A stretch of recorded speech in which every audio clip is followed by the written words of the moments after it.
It is Monday, May 13th, 2024, and this is your evening edition of news, TCI World and Regional Top Stories. I'm DeAndre Hamilton.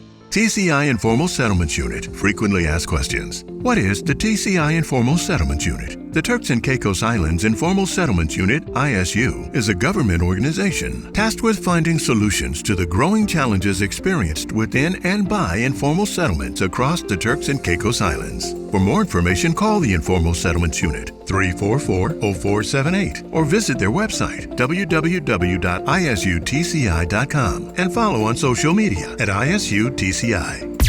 Incredibly, Magnetic Media has learned that yet again another American was busted allegedly with bullets in their baggage at the Providenciales International Airport. Residents are already reacting to this latest report, dumbfounded by the repeated mistake despite all of the high-profile attention the issue has received, the warning the U.S. Embassy has issued, and the firm stance of the TCI Office of the Director of Public Prosecutions that these individuals must be punished according to the law. Details of the arrest are scant. We've only learned that it is a woman who has been stopped reportedly in breach of the Turks and Caicos Firearms Ordinance.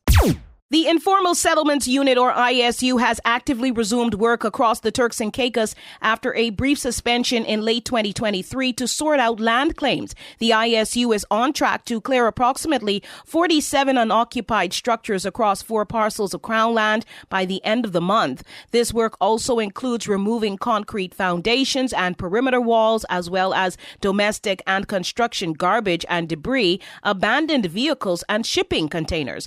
As it resumes, the ISU is promising that all due process will be followed by providing extensions to those who have submitted documents and as those papers are validated. It's the news that matters most. Magnetic Media.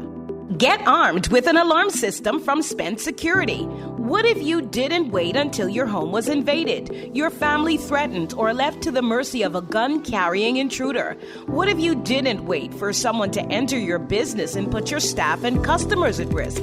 And what if you made your home less attractive to burglaries and trespassers? With alarm systems starting at $499.99, Spence Security can get you armed with cameras, panic buttons, emergency notifications, and best of all, Spence Security installs low monthly monitoring from $79.99 when you sign up for 1 year. Conditions apply, so contact Spence Security today. Dependable, professional, service you can trust. That's Spence Security.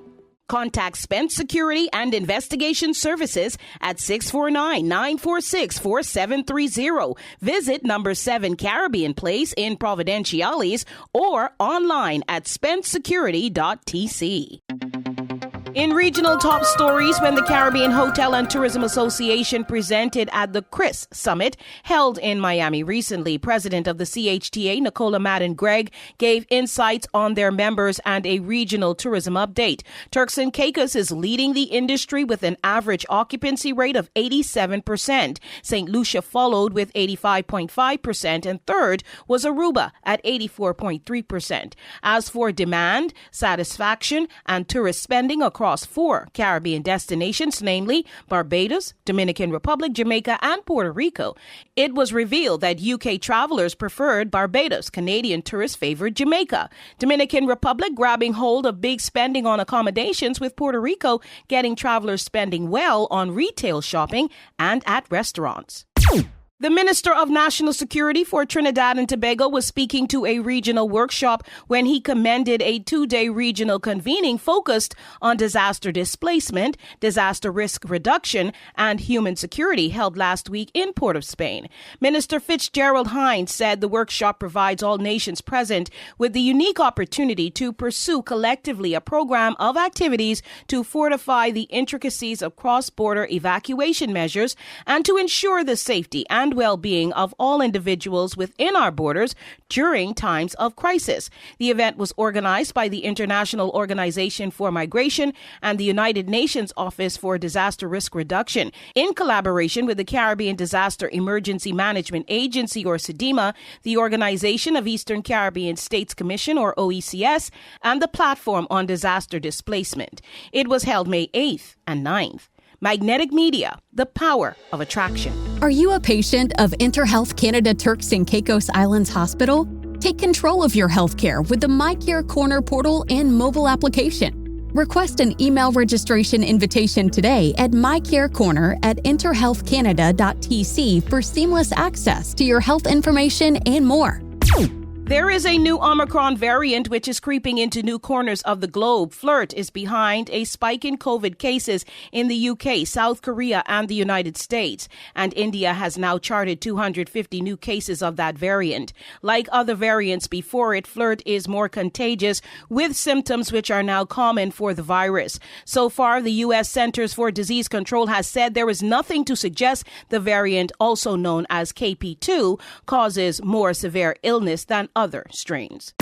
Wilkie Arthur from Court News filed that Devontae Briscoe, the 22-year-old son of a senior female police officer of the Royal Turks and Caicos Islands Police, has been slapped with 3 charges: robbery, taking a motor vehicle without authority, and using an offensive weapon to cause fear. He was listed to be arraigned in the magistrate's court earlier today before His Honor, Mr. Julian Hackman. That does it for the evening edition of news. Thank you so much for joining us. I'm DeAndre Hamilton. Make it a great night.